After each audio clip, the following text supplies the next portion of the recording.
There's officially a new king in town when it comes to Memorial rated rounds, and it is not Gossage, it's not Burr, it is your boy who continues to shred, Anthony Barela. Let's talk about it.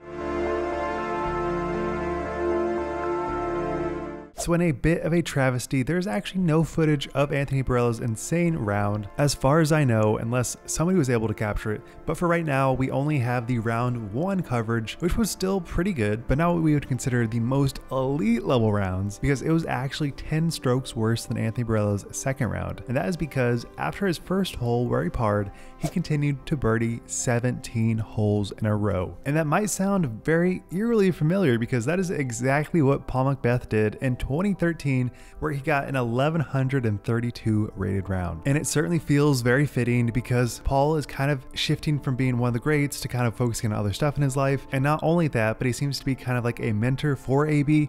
So the fact that AB actually did do the exact same thing as Paul is just so freaking cool. But we definitely have to mention that Fountain Hills is a bit of a ratings inflation because the majority of the 1100 rated rounds out there are from Fountain Hills. It's not the other course, Vista del Camino. It is just this particular course. So while that definitely does not negate the amazing round Anthony Barela had, but it is certainly important to note that the fact that he did get it on this particular course does hold a little bit less weight than an Elite Series event where there is just hardly any ratings inflation. And you may recall Anthony Barela actually got a pretty good rated round last year at this particular course because he actually got a 1095.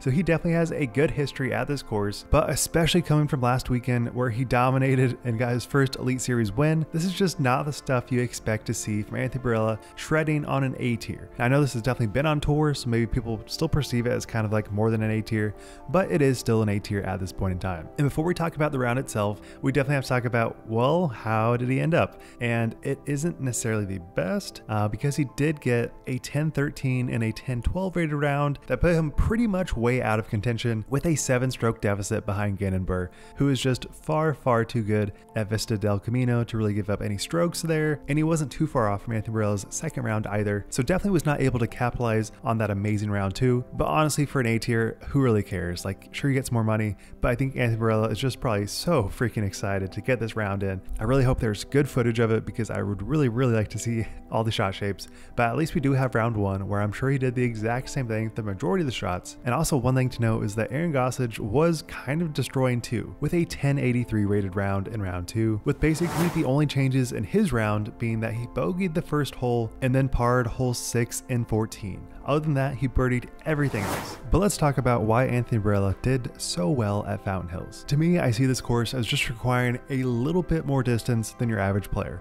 Not a lot, definitely not a true bomber course, but it does require just a little bit more distance. And when you are Anthony Barela and you can actually kind of power down on all those distance shots and not have to force it, I think that gives him so much leverage. And then after a great drive, all he needs is a circle's edge putt, which he seems to be so dialed in at the moment. I really cannot be more excited for his putting because it seems so routine, so effortless. It does seem very reminiscent of Paul, with every single putt seemingly going dead center chains. And if he can continue this trend, then I truly do not believe anyone else can take him down as player of the year this year. But again, this is very early and there's a lot more disc golf to play, and we certainly have not seen him showcase his skills in any wooded courses yet, which might be a bit of kryptonite for him, but time will tell, and I certainly hope to see amazing things from him because he is just looking like the best player in all of disc golf right now. I just made a video about how he was doing so freaking good in all of his shots at chess.com, so the fact that he continues to shred in an A tier that doesn't matter feels just so unbelievably cool. And one side note is that I am also very excited for Aaron Gossage. I know that he has the skills to really dominate this year,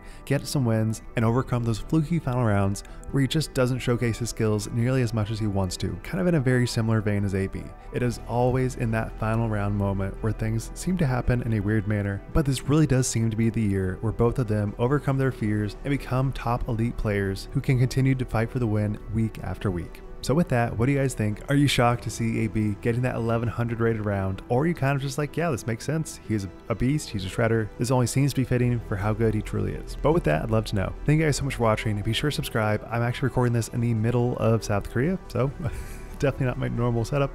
But thank you so much. Wild Runs, signing out. Peace.